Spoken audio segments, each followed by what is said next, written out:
My ex cheated and had a kid. Now she wants me to be the father. Her friends are harassing me. Hey folks. So, I got a story for you. I'll just warn you up front. It's messy. I'm 30 male now, but this whole thing started about a year ago with my ex, Rachel, 27 female. We were together for 5 years, and before that, we'd been close since we were kids. I mean, she was the only one who showed up to my 8th birthday party when everyone else bailed. That's the kind of history we had. I thought I knew her better than anyone, but wow, was I wrong. Rachel was someone I trusted with everything. She'd been there through a lot, like when I lost my job a few years back, she was my biggest cheerleader. And when my dad was in the hospital, she stepped up to help my mom while I was stuck working overtime. So yeah, Rachel wasn't just my girlfriend. She was like family. We were even starting to talk about building a future together, getting married, having kids, the whole thing. I thought we were on the same page. But then out of nowhere, I got this random message on Instagram from a girl named Zoe. At first, I thought it was spam, like one of those fake accounts trying to sell something. But when I read it, I got nauseous. Zoe said she had proof that Rachel was cheating on me. At first, I was skeptical. I mean, Rachel cheating? It didn't add up. We'd been solid, or at least I thought we had. But then Zoe started dropping details that were too specific to ignore. She claimed Rachel had been seeing some guy named Liam for a while, and had even told him she was pregnant. That caught me off guard. Pregnant? Rachel hadn't said a word to me about that. Still, the whole thing felt off. Who was Zoe, and why was she telling me this? I asked her straight up, how do you know Rachel, and why are you getting involved in this? Zoe replied, saying she wasn't a close friend of Rachel's. Just someone who knows what's really going on. That didn't sit well with me. Why would someone go out of their way to expose someone else's relationship unless they had an agenda? Was Zoe trying to stir the pot for fun? Did she have something against Rachel? She said she was a friend of Liam's and found out about the affair after snooping through his phone. Apparently, she'd seen enough of Rachel and Liam's messages to piece everything together. Zoe claimed she felt bad for me and thought I deserved to know the truth. But was she really being altruistic, or was there more to it? Her timing seemed too convenient. She reached out to me out of nowhere, armed with screenshots and even a video. It was hard not to question her motives. I messaged her back saying, okay, you've got my attention. Show me the proof. A part of me was hoping she'd flake out or admit she didn't have anything concrete. But she didn't. Instead, she sent a string of screenshots. They were texts between Rachel and Liam, and they weren't the kind of messages you'd mistake for friendly banter. They were explicit, graphic, even things I couldn't unsee. Things that didn't just hurt, they burned. I still wasn't ready to fully buy into Zoe's story. Screenshots can be faked. People do it all the time, right? So I pressed her further. Why are you doing this? I asked. Her response was blunt. Because Rachel's been playing you. Liam's an idiot, and Rachel's not as innocent as you think. Someone needs to tell you the truth. Then Zoe lost it and sent me a video. It was Liam, laughing with his friends, talking about how he'd been sleeping with Rachel and how she told him the baby might be his. My stomach turned. I didn't want to believe it, but the way Liam was talking, the smug tone in his voice, it felt too real to ignore. Even with all that, I still couldn't shake the feeling that Zoe might have her own agenda. Why now? Why me? Was she doing this to help? Or was she just trying to hurt Rachel? I asked her one last time, what do you get out of this? What's her angle? She didn't sugarcoat her answer. I'm tired of seeing Rachel and Liam get away with their crap. You seem like a decent guy, and you deserve to know the truth. Do with it what you want. At that point, I didn't know what to think. Zoe's story lined up, and the evidence was overwhelming. But I couldn't shake the feeling that I was just a pawn in someone else's game. Was she telling the truth? Or was she out to ruin Rachel for reasons I didn't fully understand? I saved everything Zoe sent me. The screenshots, the video, her messages explaining how she knew Rachel and Liam. Whether or not I fully trusted her, I couldn't deny the weight of the evidence. Every screenshot chipped away at the Rachel I thought I knew, and every second of that video hammered home the reality I didn't want to face. I stared at my phone, my mind spinning. I wanted to throw it across the room, to make all of it disappear. But that wouldn't change anything. I kept scrolling through the messages, hoping for something, anything that would make it all make sense. But nothing did. The Rachel I thought I knew, the one who'd been my partner, my safe place, wasn't real. She'd been lying to me, sneaking around with Liam, all while pretending we were building a future together. And Zoe, whoever she really was, had blown the lid off it all. Whether she was a friend, an enemy, or just someone who wanted to stir the pot, I couldn't ignore what she'd shown me. It didn't make the betrayal hurt any less, but at least now I knew the truth, or at least I thought I did. Rachel was out visiting her parents when all this went down, which gave me some time to think. I packed up her things, everything she'd left at my place, and put it in the trunk of my car. I wasn't sure how I'd confront her, but I knew I had to. There was no way I could sit on this and pretend everything was fine. When she got back later that evening, she was all smiles like nothing was wrong. She hugged me and said she had some exciting news. She told me she was pregnant, and I felt my blood boil. I had to fake a smile and act like I was thrilled. I told her we should go out to celebrate, and she thought it was a great idea. Instead, I drove her to her parents' house. The whole ride, she kept asking why we were going there, and I just said, we'll talk when we get inside. I needed her mom there for this because I knew Rachel was about to go full denial mode, and I wanted a witness. When we got inside, Rachel's mom glanced up from her phone. This is a surprise. What's going on? Rachel, still riding her delusion, chimed in, we have some big news to share. I shook my head, cutting her off. No, Not the news you're expecting. Rachel turned to me, confused. What are you talking about? I stared her down. I know, Rachel. About Liam. About the texts. About the baby. Her smile dropped instantly. What are you even talking about? Her mom leaned forward. Who's Liam? What's he saying, Rachel? Rachel started scrambling. He's misunderstanding something. It's not what it sounds like. I pulled out my phone, scrolling to the screenshots. Not what it sounds like? Then explain this. Or better yet, explain why your boyfriend's bragging about sleeping with you and knocking you up. Make it make sense. Her mom shot up. Rachel, is this true? Don't stand there lying to me. Rachel started tearing up. It was a mistake, okay? I didn't mean to hurt anyone. A mistake? I said, laying out a dry laugh. Rachel, you carried this on for 2 years. 2 years. You don't trip and fall into a 2-year affair. That's not a mistake. It's a choice. Her mom's eyes narrowed. 2 years, Rachel? What were you even thinking? And this Liam. He's the father.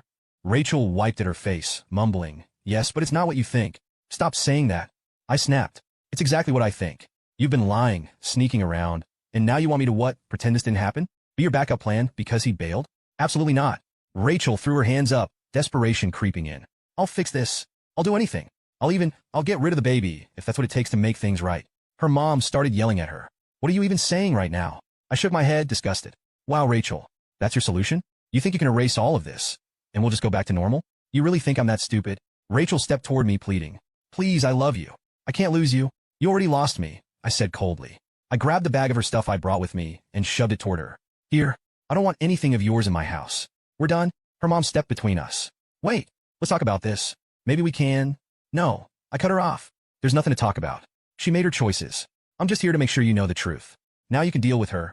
Without waiting for a response, I turned and walked out, slamming the door behind me. I drove home in silence, feeling like my entire world had just imploded.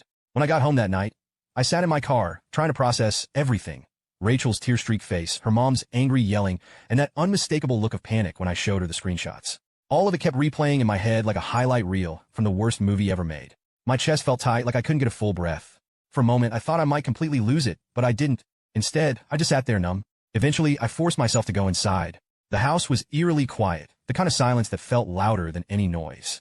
Rachel's things were gone, packed up and dumped at her mom's place, but the emptiness hit differently. This wasn't just a breakup. It was the end of a life I'd built in my head. 5 years of memories, plans, inside jokes, and dreams. All of it was shattered. I walked into the living room and stopped in my tracks. The couch caught my eye, the same one where we'd spent countless nights binging bad TV shows and eating takeout. It felt surreal, like the space didn't belong to me anymore. The house was mine, but it didn't feel like home. I didn't sleep much that night. Every time I closed my eyes, I saw Rachel's face. Her tears, her desperation, her guilt. I kept wondering how I didn't see it coming. How I could have missed something so massive for 2 whole years. By the time morning rolled around, I felt like a shell of myself. When I checked my phone, it was flooded with texts from Rachel. They started off as standard apologies. Can we talk? Please call me. I'm so sorry. But by the time I scrolled through the list, they had turned desperate. I'll do anything to fix this. I can't live without you. Please don't do this to us.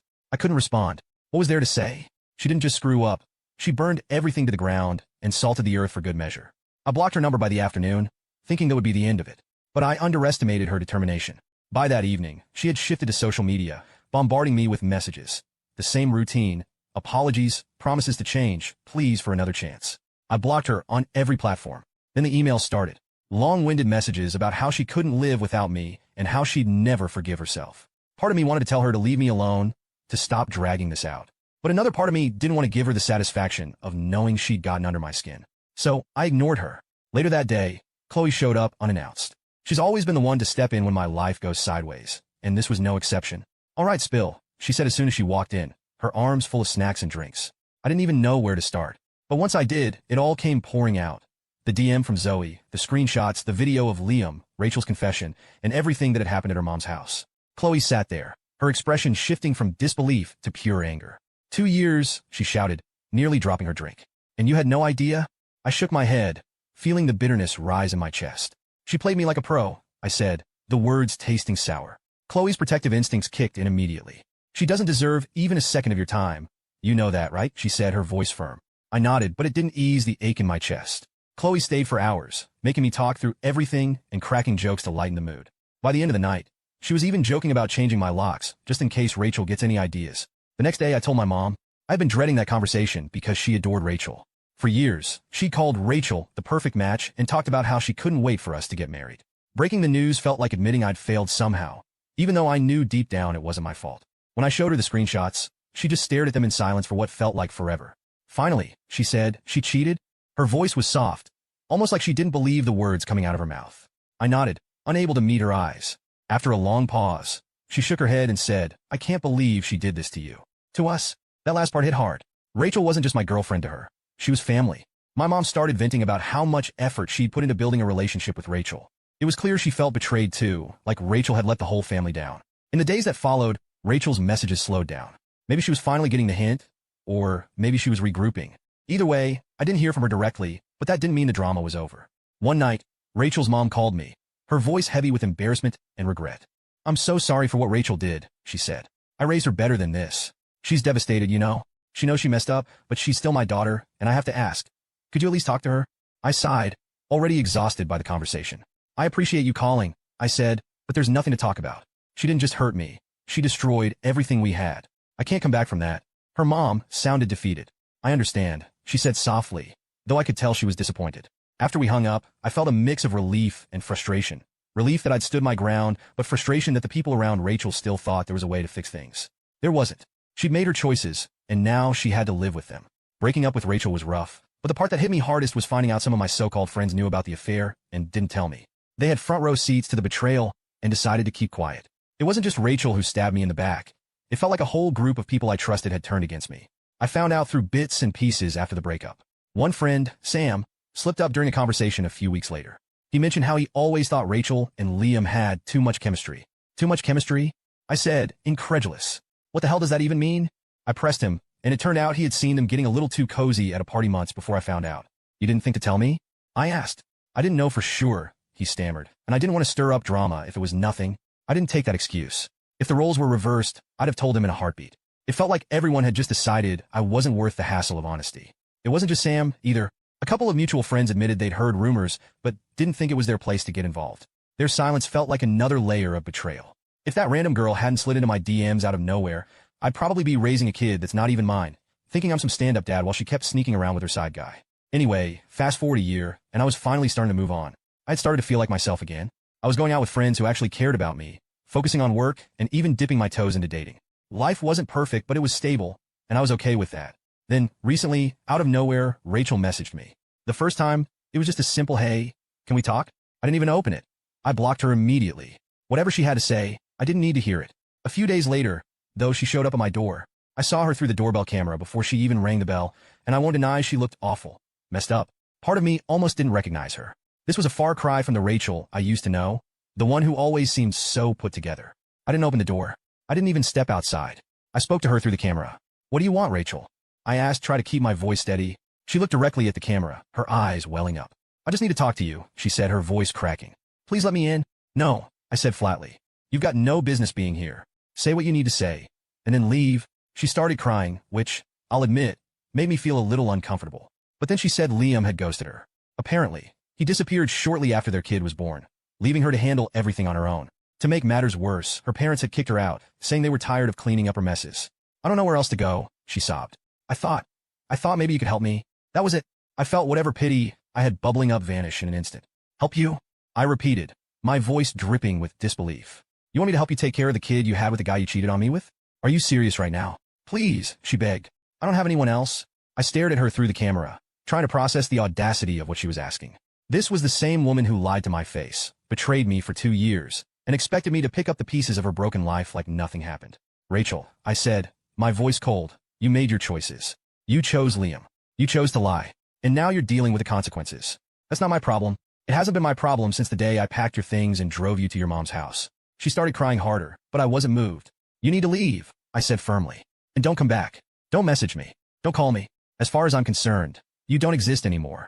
For a moment, she just stood there, looking at the camera like she was waiting for me to change my mind. When I didn't, she finally walked away, still sobbing.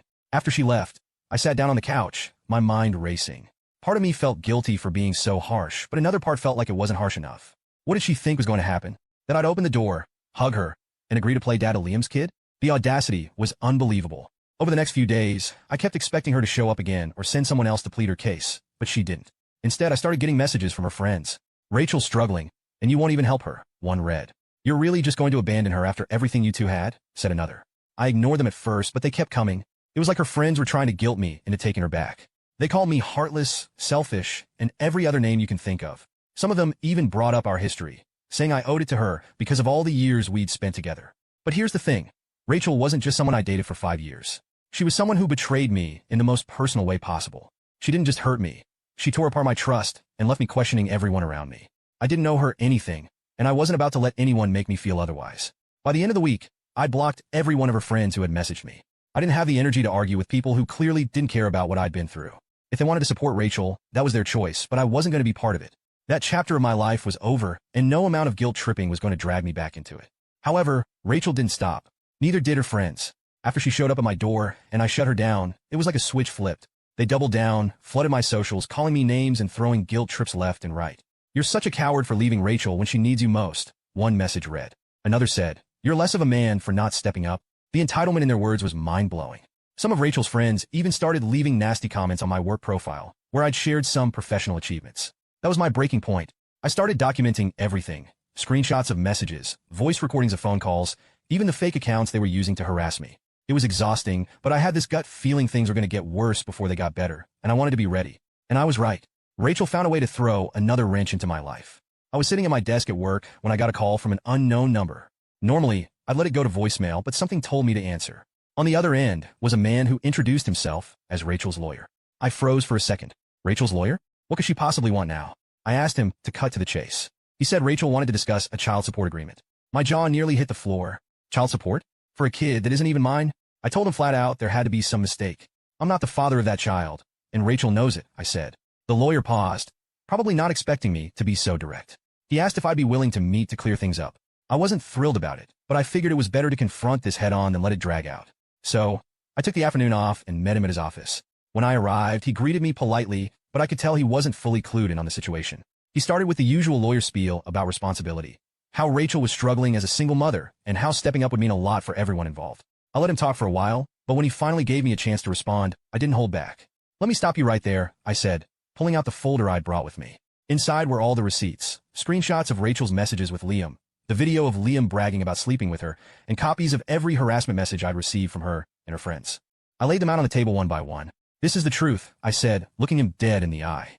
"Rachel cheated on me for 2 years with Liam. She got pregnant with his child and tried to lie about it being mine. When I left, she and her friends harassed me for months. I've got the proof right here." The lawyer leaned forward, flipping through the evidence. His expression shifted from professional to uncomfortable the further he got. By the time he reached the last page, he looked like he'd just realized he was on the losing side of a fight. But then, as if he wasn't already grasping at straws, he added, "Rachel mentioned something else. She said you were emotionally abusive during the relationship. That's why she's struggling to make ends meet now." For a second, I thought I'd misheard him. "Excuse me?" I asked, my voice steady but laced with disbelief. "She claimed that part of the reason she reached out for support was because your behavior during the relationship left her without a safety net," he said, avoiding eye contact. I let out a dry laugh. "So let me get this straight. She cheats on me for 2 years, tries to pass off another guy's kid as mine, harasses me when I walk away, and now she's spinning some sob story to make me look like the bad guy? The nerve." He shifted uncomfortably in his seat, clearly regretting bringing it up. "Look, I'm just relaying what she told me," he said. I grabbed my folder and stood, giving him one last look. "If Rachel or her friends keep this up, I'll make sure their lies come with legal consequences. This ends now." The lawyer nodded, clearly rattled. "Understood," he said, gathering the documents into a neat stack. "I'll need to speak with my client about this." "You do that," I said, walking out of his office without looking back. At that moment, I felt so damn angry. Rachel thought she could drag me in her mess, but little did she know who she was playing with. I kept thinking about everything the lawyer had said.